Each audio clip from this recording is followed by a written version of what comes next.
ignored like the Pixar stuff, especially with David Fincher. This is not really. I just want to watch. I mean, I just had the mood to listen to a lot of Pixar music recently. I don't know why. Pixar is superior than Disney. They're not the same. So, David Fincher, completely different from Pixar. I own a lot of his movies. I own Seven. I own Curious Case of Benjamin Button on Criterion. My first Criterion, The Social Network, Zodiac. Oh, that's what I did. Fight Club and Panic Room. So I own a lot of his movies. Um, he is a great director. Maybe one of my favorites because I like a lot of his stuff. Most of his stuff. Actually, almost all of his stuff. But he made one of my he made a movie I absolutely hate to pieces. You probably already know what it is, but like Fight Club, Seven, The Social Network, one of my David Fincher made one of my favorite movies of all time, and he made one of my least favorite movies of all time. So yeah, he's a very broad director. Let's just get it straight into it. Oh no, number 10. I haven't seen actually Alien Squared. So I have not seen that one because I haven't seen any Alien films, and plus he just owns that movie, so I won't be counting it here. But last but certainly least, just like I don't even want to talk about it. Mank, this movie. Wait a minute. Where is this movie? One of my other least favorite movies of all time. This movie took me 4 days to watch. That took me, it's like a week to watch. Like at first I was like, okay, this is so pretty. No, it's just boring. Like I even like Citizen Kane way more than that, and I found Citizen Kane to be all right. What if I had to say something I had to like about Mank is the ending because it ended, and genuinely I liked how Herman J. Mankiewicz was like, I'm receiving this award just like how I wrote the movie alone. I'm like, get back at you, Orson Welles. And then the movie ended, which I'm like, yes! So, I actually like the ending quite a bit. Maybe one of my favorite endings of all time. Just actually, I'm not gonna lie, it is one of my favorite endings of all time because it ended the movie, and plus it's pretty okay. I'm not gonna lie. But I hate Mank with all my heart. I don't want to even talk about it anymore. Just like, please, I don't want. Number 9. This is a very high jump in quality. The Girl with the Dragon Tattoo. I don't. It's due to the theme, like the aesthetic of the movie. It isn't very rewatchable for me. Um, like I don't see how I mean, I don't see how people like absolutely love it because it's just a little too tad bit dark for me. Um, and then you'll see how like that kind of contradicts my that contradictory because what's his name? David Fincher it's a pretty dark director with the exception of like The Social Network, and that's it. He's a pretty dark director. So, well, not really dark, but he has some dark movies. Um, which is, and I like dark movies. I guess I can watch them, but like the Girl with the Dragon Tattoo, I'm not really the biggest fan of because there's a lot of like scenes where someone's getting So I just can't watch that. Well, I don't know anyone who can watch it, but I just like knowing it's gonna come. I'm like, oh, knowing that scene is next. Um, I just don't really know. And plus, it's not really a really watchable movie. Like I could just pop it in and then just watch it whenever. So yeah, The Girl with the Dragon Tattoo, number 9. It isn't okay. It's okay. It's actually a pretty okay movie. But it's not his best. Number 8, this is the movie that I needed to watch to complete his filmography, not including Alien Squared, The Game. People did not lie when they said it was crazy in the end. I had no idea. It's very low because I don't know how it became too convoluted for me. But I love the fact of how convoluted it was because I'm like, wait, how he killed him and then he jumped and then how he died and then if That's a lot of people's problem with the movie. It's like at the ending, it gets too convoluted. Like everything had to fall in place per place per place. I don't. I mean, the beginning could take a little bit to like get going, and then but when the game starts to happen, I'm like, okay, I'm invested. But that ending happened, and then yeah, it was like completely wild.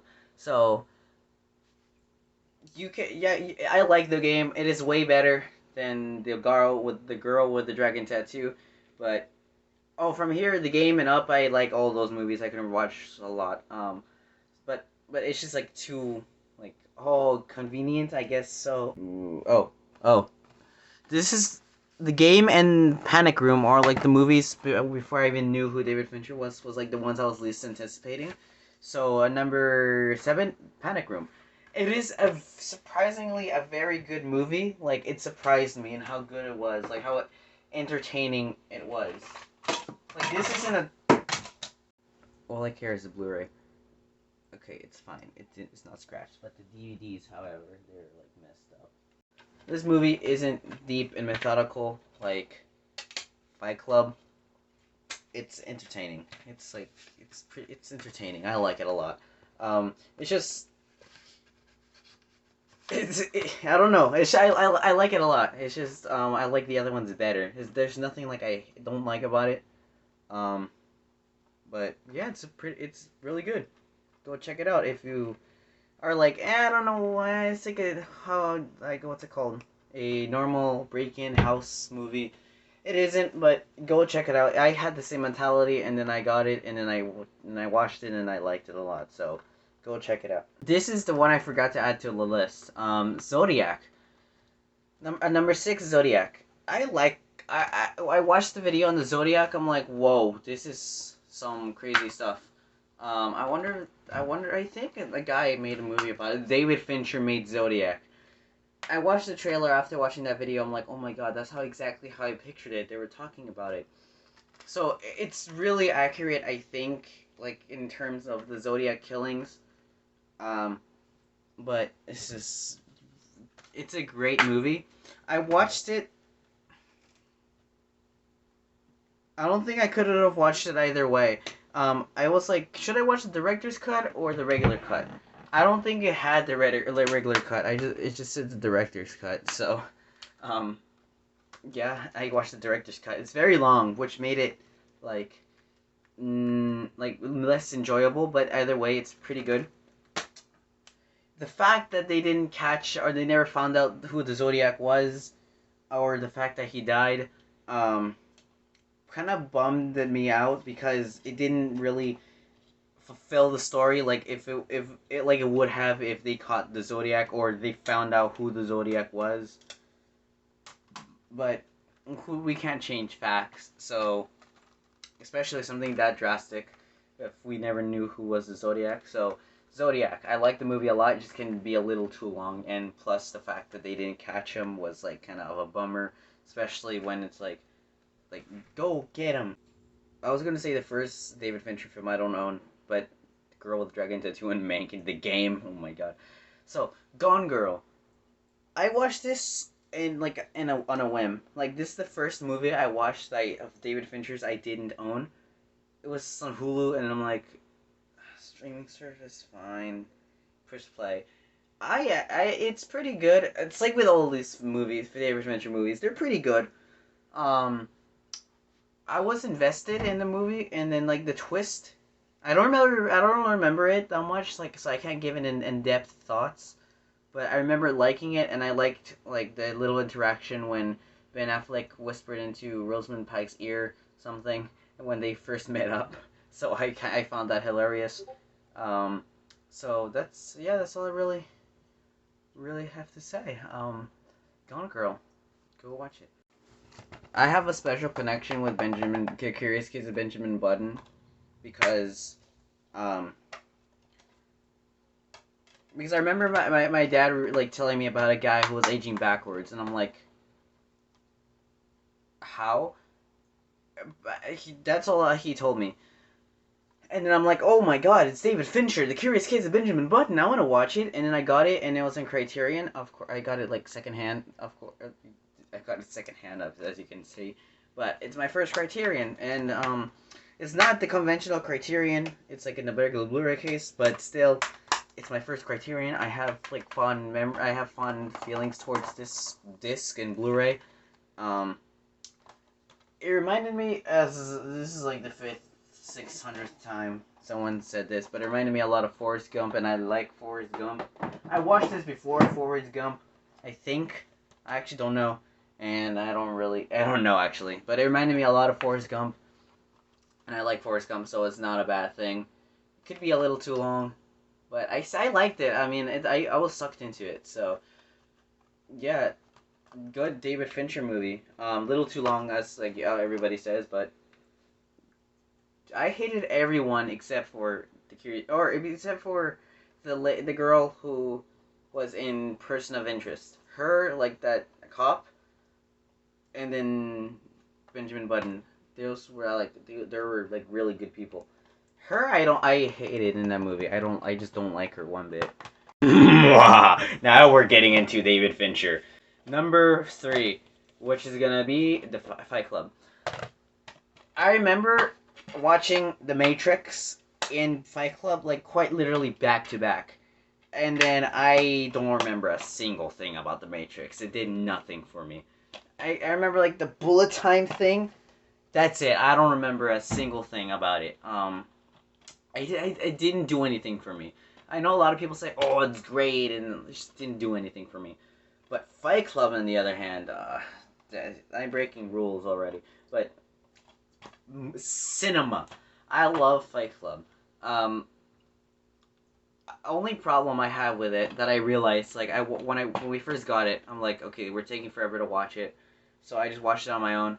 I rewatched it on my own. I mean, and then my dad was like, "Oh, let's watch Fight Club." I'm like, "Oh, finally." So I watched it like literally.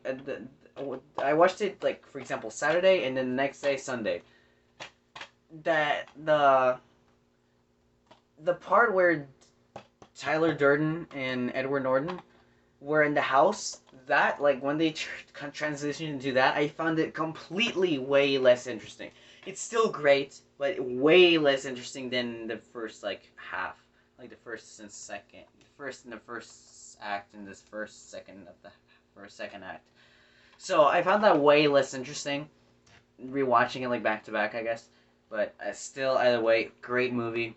No, like, nothing I despise about it, except for like that house when they transitioned there, way less interesting. 7. I made a video. I made a video reacting to rewatching 7, and then the thumbnail. I had a great idea, but I didn't know how to do it, and I hate the thumbnail. I'm probably gonna change it. So go look at it while you still can. You'll probably know when I changed it. So I was kind of contemplating to get the 4-pack. I'm like, I love 7. I don't own it. I love Christopher Nolan. And here's Insomnia. I don't know. I couldn't find anywhere else. Hey, not Devil's Advocate thrown in there. Why not? Al Pacino, Keanu Reeves. Why not? And then I'm like, I already have Heat though, so I have Heat twice. Yes, I need to show you. I now officially own Heat twice. So yeah, I don't know what I was thinking. Well, I mean, I'm glad I got these 4. I'm not glad I got this one. Like twice, I mean. But 7, great movie. This is what I was talking about, contradicting myself. I don't like how dark the girl with the dragon tattoo is. 7, on the other hand, it's very dark, quite literally as well. And I love it. It's great. With lust, sin, like mystery, that was way more effective because it made you use like in your imagination with like the knife and then ugh. But with Gone Girl, it showed no, not Gone Girl. The girl with the dragon tattoo, it showed you like that kind of aspect of like what happens, and I didn't really like that, and I don't really like watching that. On the other hand, and it's not that I like watching that; it's just I think it's more effective and way better than watching it actually happening. So I like 7 way more. That ending, one of the best endings. So I like 7 a lot. But I mean, who doesn't? one of my favorite films. I think my seventh or sixth favorite film of all time, The Social Network. It did a lot for me when I first watched it. I it did a lot for me. When the Mark, how did you are you wired in yet or something? I was sitting in that exact chair, like looking at that angle. I was like this, looking at the TV at that exact angle when I first saw that scene. So I remember when I first saw it. One thing I don't didn't like about the movie, and it's in that scene, is when Sean Parker was like, "What chicken? Seriously, what's the chicken or whatever?" I love like that was funny. It was funny. That's the problem. It broke the dramatic tension that was like great dramatic tension that was in that. I love like big bombastic character arcs when you can see like the characters like whoa, like in the Suicide Squad with the Ratcatcher 2, the Flash and the Zack Snyder's Justice League. You'll probably know what I'm talking about. What else?